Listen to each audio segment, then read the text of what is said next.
Hey guys, welcome back to my YouTube channel. तो यार मुझसे एक डाउट जो पूछा जा रहा है वो ये है। जैसे मान लो मैं 12th क्लास में हूँ भैया, और अभी मैं 12th के बोर्ड देने जा रहा हूँ, तो बाई जुलाई मेरा रिजल्ट आ जाएगा। तो उसके बाद अगर मुझे जर्मनी में स्टडी का प्लान बनाना है तो मैं कैसे करूँ?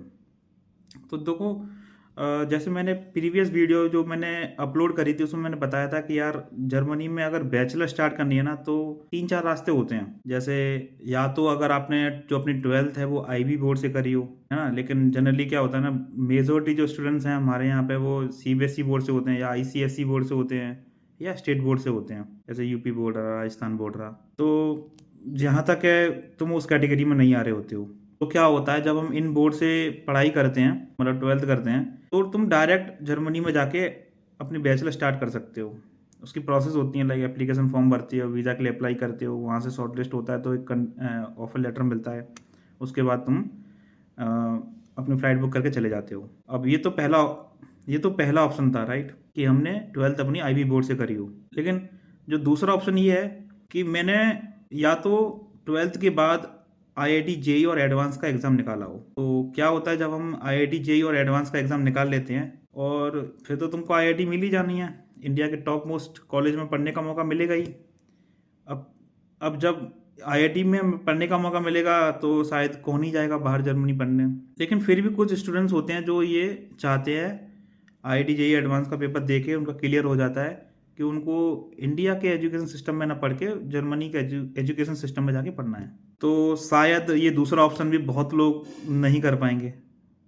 आसान थोड़ी है जेई एडवांस वगैरह निकालना, राइट। अच्छा, फिर तीसरा ऑप्शन जो मैंने बताया था कि अगर आपको जर्मनी में जाके बैचलर करनी है और 12th आपने कर लिया, तो वो ये था कि मान लो कि तुमको जर्मनी में जाके बैचलर इन कंप्यूटर साइंस पढ़नी है, तो तुम यहाँ पे रह के, इंडिया में रह के, कोई भी ऐसा कॉलेज जो बीटेक इन कंप्यूटर साइंस तुम्हें करा रहा हो उसमें एडमिशन लो, वहाँ पे अपने पूरे 1 साल कंप्लीट करो, मतलब पूरे 2 सेमेस्टर कंप्लीट करो। फिर जो 2 सेमेस्टर का जो रिजल्ट आ जाएगा ना, और जो तुम्हारा 12th का रिजल्ट रहेगा, उसके एवरेज को निकाल के तुम फिर एप्लीकेशन अप्लाई करते हो जर्मनी की जिस भी कॉलेज में तुमको कंप्यूटर साइंस पढ़नी है। फिर अगर तुम्हारा शॉर्ट लिस्ट हो जाता है, नाम आ जाता है, तो फिर तुम चले जाते हो बैचलर करने। कुल मिला के ये कि तुम इंडिया से 1 साल और पढ़ के जा रहे हो, मतलब 12th हो गई।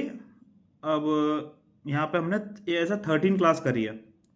तो 13वीं क्लास क्यों करी है? क्योंकि जर्मनी का एजुकेशन सिस्टम ये बोलता है कि अगर तुमको जर्मनी में आके बैचलर स्टार्ट करनी है तो तुमको 13 क्लास तक मिनिमम स्कूलिंग चाहिए, उसके बाद तुमको बैचलर में अलाउ करते हैं।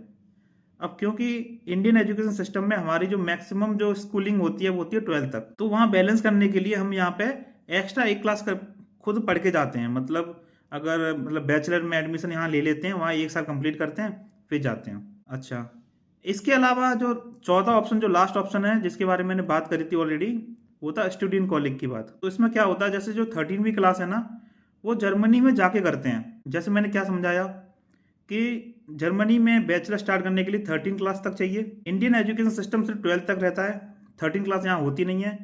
तो हम यहाँ पर किसी बैचलर डिग्री में एडमिशन लेके वो 1 साल कंप्लीट करते हैं। किसी भी बैचलर डिग्री में एडमिशन मत लेना, उसी में लेना जो तुमको जर्मनी में जाके पढ़नी हो। जैसे कंप्यूटर साइंस में अगर बैचलर करनी है तो इंडिया से बीटेक कंप्यूटर साइंस में एडमिशन लो, और अगर बायोटेक में करनी है तो यहाँ इंडिया में बायोटेक 1 साल करके जाओ। तो स्टूडेंट कॉलेज में भी यही है कि 13 क्लास होनी चाहिए। तो जर्मन एजुकेशन सिस्टम ये कहता है कि तुम जर्मनी में आके अपनी 13वीं क्लास करो, एक तरह से मतलब प्री स्कूलिंग करो।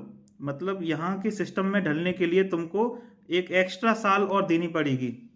तुम ऑलरेडी 12th पास हो तो 13वीं क्लास यहाँ करो, तो इसको कहते हैं स्टूडेंट कॉलेज। तो क्या होता है ना, जब आप स्टूडेंट कॉलेज का ऑप्शन चूज करते हो तो आपको ध्यान रखना चाहिए कि स्टूडेंट कॉलेज भी 2 तरह की होती है जर्मनी में, एक पब्लिक और एक प्राइवेट। पब्लिक बहुत सस्ती है, कोई पैसा नहीं देना, बस जो ब्लॉक्ड अकाउंट बनवाते हो सिर्फ उसका पैसा लगेगा।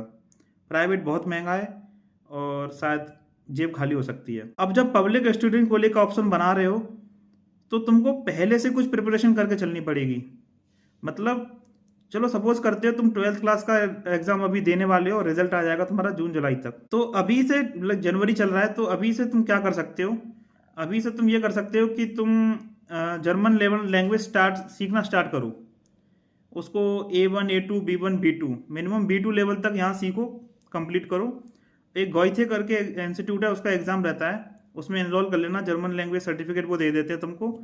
फिर तुमको 3 या 4 महीने में तुम इसको जर्मन लैंग्वेज कंप्लीट कर लोगे तो तुम्हारे पास वो सर्टिफिकेट आ जाएगा। और दूसरी चीज़ ये, फिर तुम क्या करोगे, इंडिया में बैठ के जो भी इंस्टीट्यूट में तुमको बैचलर करनी है वहाँ पे अप्लाई करोगे, एप्लीकेशन फिल करोगे।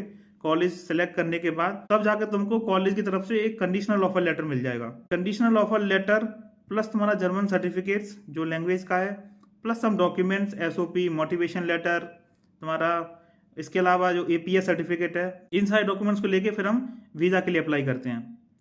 फिर जब वीज़ा मिल जाएगा तब फिर आप जर्मनी चले जाओगे। अच्छा, जब जर्मनी चले जाओगे ना, तब फिर आप अपनी 13वीं क्लास स्टार्ट करोगे। 13वीं क्लास जैसे कि स्टूडेंट कॉलेज। 13वीं क्लास तुमको इतनी इजीली नहीं मिलेगी। तो 13वीं क्लास जैसे पब्लिक स्टूडेंट कॉलेज, जैसे मैंने बताया, क्योंकि वर्ल्ड के सारे स्टूडेंट्स पब्लिक स्टूडेंट कॉलेज ही जाते हैं क्योंकि सस्ता होता है। तो उसके लिए एक ऑफ नाम करके एग्जाम होता है। आप जर्मनी जाके लाइक अपना अकोमोडेशन रखते हो, 2-3 महीने वहाँ रहते हो, फिर ये ऑफ नाम एग्जाम देते हो। तो जब ये ऑफ नाम एग्जाम निकल जाएगा तब आप पब्लिक स्टूडेंट कंप्लीट करोगे, मतलब 1 साल वहाँ पर रहोगे और पढ़ोगे, और फिर उसके बाद फिर अपनी बैचलर स्टार्ट करोगे। इतनी बात क्लियर है, समझ में आ रही है? और अगर कोई भी डाउट हो फिर मुझसे पूछ लेना, मैं एक बार फिर वीडियो बना दूंगा कि कहाँ से स्टार्ट करना है। जैसे मैं 12th में हूँ तो कहाँ से स्टार्ट करना है। सिंपल ये कि जर्मन लैंग्वेज सीखो, जर्मन यूनिवर्सिटी में जो एप्लीकेशन निकलती है उनमें अप्लाई करो, वहाँ से जो कंडीशनल ऑफर लेटर आएगा उसके साथ बहुत सारे सर्टिफिकेट्स जो मैंने अभी नाम लिए, APS, मोटिवेशन लेटर और एक्सेट्रा, उनको लेके वीज़ा अप्लाई करो, तब फिर ये आगे की स्टेज चलेंगी। तो पहली कुल मिला के स्टेज यही है कि जर्मन लैंग्वेज सीखो, अगर स्टूडेंट कॉलेज का ऑप्शन चूज़ कर रहे हो तो। चलो मिलते हैं नेक्स्ट वीडियो में। कोई डाउट हो तो यार पूछ लेना मुझसे। बाय।